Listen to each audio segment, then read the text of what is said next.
Hi everyone, I'm Summer Wilde and I'm here with Dolores Forever for the Student Music Network interview.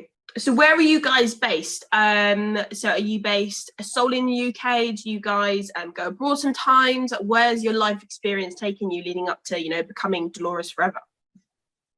Well, I'm originally from Denmark, but I live in London and we met in London. And yeah, so that's sort of where we work out of. Yeah. And here we are. Is there any special meaning behind the name Dolores Forever? Or do we just love people called Dolores and we're like, they just need to exist forever? It is whatever you want it to be, Dolores Forever. I think whenever we meet people and they ask us this question, it seems like everybody has a preconceived idea or like thought about what it might be about. And we kind of love that. It sort of feels quite open. It feels like a novel or a film or something like that. So we like that it's quite evocative. I think everyone's got a Dolores character in their life that they feel like should be immortalized. Exactly. Exactly. That's it. It is a perfect name. So how did you get into music? Was it something you were always passionate about? Was it a family thing? Or was it something, just like divine inspiration? I think we were both just dorks about it from being quite young, weren't we? And because we only met as adults, but we've talked about our childhoods and our fandom for music when we were sort of kids and teenagers and stuff like that. And it's I think we lived quite parallel lives, just in like different parts of the world. And so I think it just is born out of an obsession with like pop music, essentially. Where we both love to write songs. We write songs for ourselves and other artists and stuff like that. So yeah, we just love a song. Yeah, we're real dorks about it. Exactly. Did you have any inspirations growing up? I mean, I have a very young mum, so my mum growing up was all about the Spice Girls, had like red pillar box hair when she was younger. I don't know if you ever had a connection to a certain artist or a certain band that you feel kind of spurred on your love for music. I mean, or a certain Spice Girl. Or a certain Spice Girl. I mean, we were definitely huge Spice Girls fans as well. When we were younger, and all of those kinds of bands. But also, like, we've got a lot of friends in common now that are we're like, we'd love to go to gigs together. And there's just, I mean, that's such a broad question, right? Because there's so much good music and there's so many things you can obsess about. And sometimes we have like very deep, meaningful conversations about musicals. Over bottles of wine, and other times it's like the new Mitski album, or there's just always something to get really obsessed about. We were both definitely quite obsessed with the musical Annie when we were young, so that's a key influence. Yeah, another red pillar box. Yeah. Redheads only. Yeah. So you say that you're obsessed with music, you feel really passionate about it. What would you say is like your writing process? How does it go from, being like a little seedling of a song to being, like a fully fledged album? I mean, that can be, we've got different ways of working. Yeah. And we're very open to sort of trying new things out always, but we bounce a lot off each other. And often it'll be like sort of the seedling will be a melody that one of us is like recorded on our phone or even on Logic, or a song title, or an idea that we've like thought of on the bus on the way that day to the studio, or things that we've just been through. Like, we talk a lot, and then the song kind of comes out of that, and also these like ideas that then grow. And sometimes we send things back and forth to each other before we then take them into the studio. Other times we just end up writing the whole thing in the studio. It's really like what we feel like that day. But I guess at the core of our like songwriting method together, it is the bouncing off each other and like and the discussing what's the song about, what's the thing that makes this song tick, what is part of the Dolores Forever universe.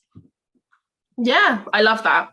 And from the music that you guys have released so far, are there any songs or even just kind of snippets of songs that have really spoken to you as artists and you feel show more about you as Dolores Forever than maybe some other songs do? Or you feel more of a personal attachment to? All of them. Yeah, we could have possibly named our favorite child. Now, all of them for different reasons. Some feel amazing to perform live. Some have a particular emotional resonance. but I feel like the further in we get as Dolores Forever, the more we're obviously revealing about how our brains work, and that's like amazing and gratifying and beautiful and terrifying because as soon you know you put things online and we're just beginning to see like negative online comments and stuff like that, and you know it's like it's quite an exposing thing to do, but it's art, you know. So we've spoken a little bit about the music that you've had in the past, but what can you give us a sneak peek about what you've got in store, what kind of music you're writing now, what kind of process you're going through right now? Yeah, like mostly bangers, big humongous bops. Yeah, just I guess Just the soundtrack to your life. Yeah. Just more of the same. We're just like continuously developing the sound and seeing like which directions it takes us in. We're really inspired by a lot of different stuff, and so you know it feels like there are a lot of slight different angles to the sound of Dolores Forever, but really at the root of it is just big songs, and that's just what we're complete suckers for. So. Yeah, we just want to kind of write our own favorite songs and then have other people also love them. I love that.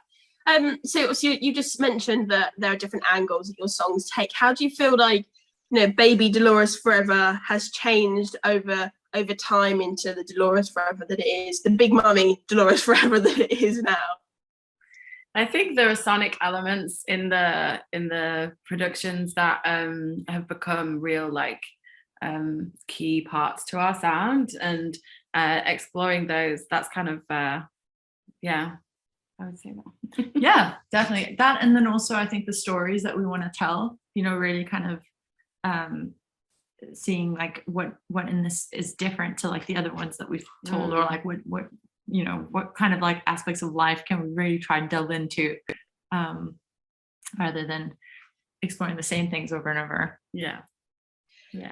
So do you have any goals, aspirations, any kind of affirmations for your 2023? I mean, we're now definitely in autumn. It's made itself known that we are definitely in autumn.